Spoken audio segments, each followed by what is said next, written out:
Hello, I'm Hardeep Singh. I'm a cropping system specialist here at West Florida REC. Today I talked about nutrient management studies in cotton. So I discussed the nitrogen rate study which we started last year, and we have a same trial in Mariana as well. So we have different nitrogen rates, and we showed like what kind of data we are collecting and some preliminary results. Also, we discussed some other studies like how nitrogen placement of the fertilizers can impact the nutrient use efficiency in cotton. Hi, my name is Silvana Paula Moraes. I am an entomologist and associate professor in West Florida Research Education Center. Today, in our field day, I'll be presenting some information about pests associated with middle season to cotton, soybean, and peanut, with a special focus on performance of BT technology in cotton and also pests that we need to be looking, scouting during this middle season right now in our region.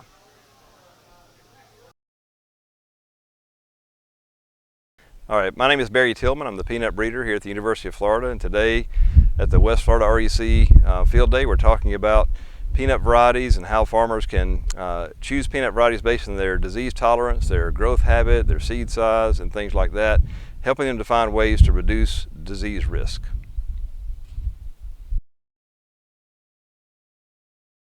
I'm Zane Grab. I'm a nematologist based in Gainesville. I cover row crops and horticulture crops in North Florida. Today at the field day, I showed a trial in collaboration with Hardeep Singh, where we are looking at peanut cultivars that are resistant to peanut root knot nematode. The resistant cultivars we're testing are TifNV hyoleic, TifNV HG, and ACI N104, and these were in comparison with susceptible cultivar Georgia 06G with and without vellum nematicide. So in addition to that, we gave a brief update on nematode management in general in both peanut and cotton.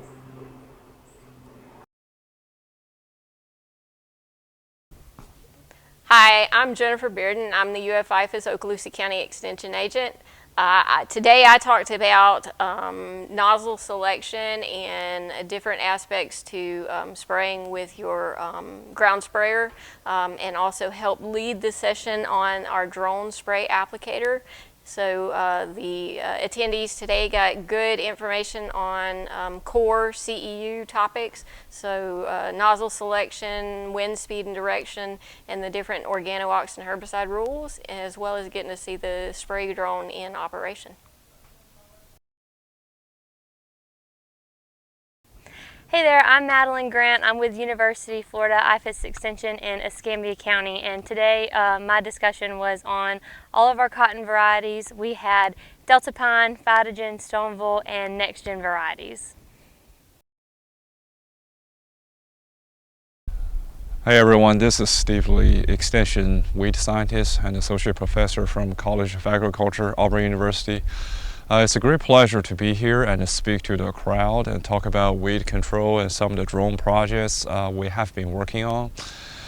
For row crop weed control, particularly in cotton and peanuts, grower needs to be cautious about the weed spectrum, always be vigilant and scout the field for weed breakthrough. We constantly have wet periods down here close to the Gulf, so spraying on time is always a challenge, but I still encourage growers to spray on time before the weeds get too big, by all means. And also utilizing residual herbicide is very important. This will also alleviate some of the issue caused by delay application and off-timing post-emergent application, because if you have decent amount of residual herbicide in the soil, that will help you extend the weed control window or the application window for weed control. Also for the new technology, the spray drone is a new tool that we can utilize to spray the crop when it gets too wet in those wet spills. Spray drone can also be utilized to apply cotton plant growth regulator, peanut fungicide, and also the insecticide. So for typical chemical we applied, drones drones are feasible option. So we're currently working on a few projects, including variable rate PICS application, spot spraying weeds in peanut, and also utilizing the drones to apply peanut fungicide, corn fungicide, insecticide, and spreading cover crop on top of peanut and other row crops before harvest. Hope to establish the cover crop before growers get really busy with crop harvesting. All right, hope you can join the field day next year. We'll be here to seeing you, and hope everyone have a successful season. Thank you. My name is Ian Small. I'm an assistant professor of plant pathology based at the WFREC in Quincy.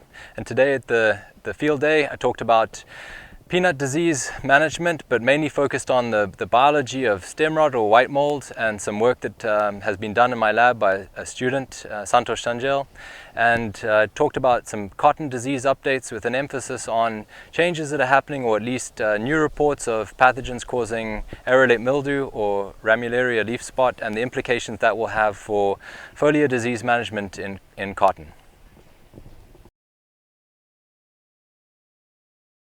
Hi, I'm Nicholas Dufault, Associate Professor of Plant Pathology at the University of Florida. Today I talked about a peanut disease update, focusing on fungicide resistance in the leaf spot pathogens with early leaf spot and late leaf spot, and how we can manage that using our QI fungicides properly. We can try and manage leaf spot diseases if we avoid using them by themselves or mixing them with other high-risk fungicides. I also talked a little bit today about white mold management. We know white mold stem rot is a problem this year, probably due to some of the excess heat we've seen. We took a tour and saw a lot of white mold around the area here in Santa Rosa County, and we know management for next season is going to have to change if they're going to try and improve their disease control and get better yields. So I'll be talking about Florida Stakeholder Engagement Program. In short, we call this Florida STEP. It is an extension programming which involve agriculture community that include growers, industry partners, researcher, extension personals in a real world scenario to focus on farm productivity, profitability, as well as environmental sustainability. There are three components of the STEP program. One is the competition, where grower teams participate technically to grow a crop. And the second component is peer-to-peer interaction. As I mentioned, we involve all the agriculture community into that.